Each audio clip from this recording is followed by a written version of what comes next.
Shalom, selamat pagi, dan salam sejahtera untuk kita semua. Perkenalkan, nama saya Marcel.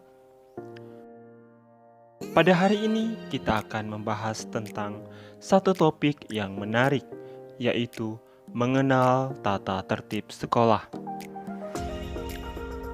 Sebagai lembaga pendidikan formal, tujuan sekolah adalah memberikan pengajaran pada peserta didik agar intelektual dan sikap moral seimbang.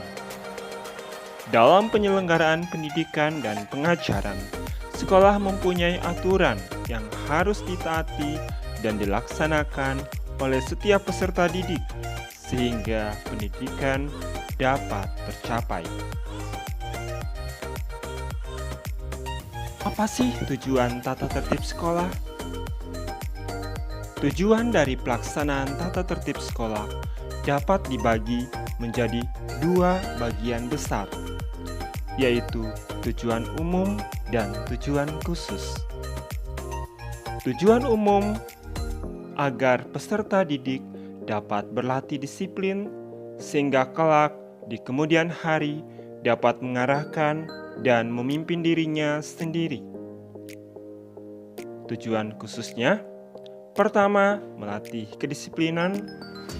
Kedua, menghapus kesenjangan status sosial, ekonomi, wali, atau orang tua. Yang ketiga, mengembangkan sikap dan hormat. Keempat, menumbuhkan sikap bertanggung jawab.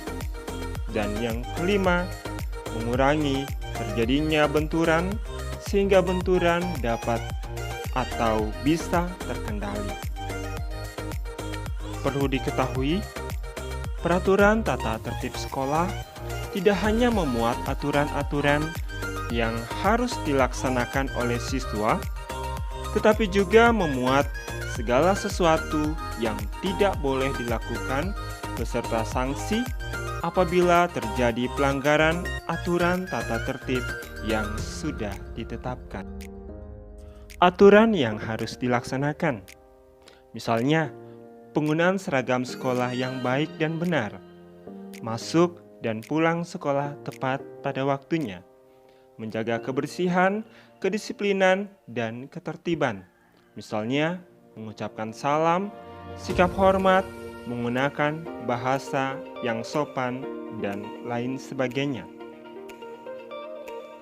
Hal yang tidak boleh dilakukan, hal ini biasanya berisi tentang larangan-larangan, misalnya tidak boleh merokok, minum minuman keras, mengedarkan dan mengonsumsi narkoba, obat psikotropika, obat terlarang lainnya, dan berpacaran di lingkungan sekolah. Menjaga kebersihan atau dilarang membuang sampah sembarangan, dan sebagainya. Adapun jika melanggar hal di atas, maka kalian akan mendapat sanksi sebagai bentuk konsekuensi, misalnya mulai dari peringatan, teguran, skorsing, tidak naik kelas, sampai pada tindakan untuk mengembalikan siswa pada orang tuanya. Tentunya, semuanya ini sesuai dengan ringan beratnya pelanggaran tata tertib yang kalian lakukan. Waduh, ngeri ya. Nah, adik-adik, perlu kalian sadari, sanksi dalam tata tertib sekolah bukan dimaksudkan untuk menghukum, tetapi lebih memberikan dorongan-dorongan agar peserta didik terdorong untuk lebih taat atau disiplin dan tidak melakukan pelanggaran disiplin seperti yang sudah ditetapkan dalam tata tertib sekolah.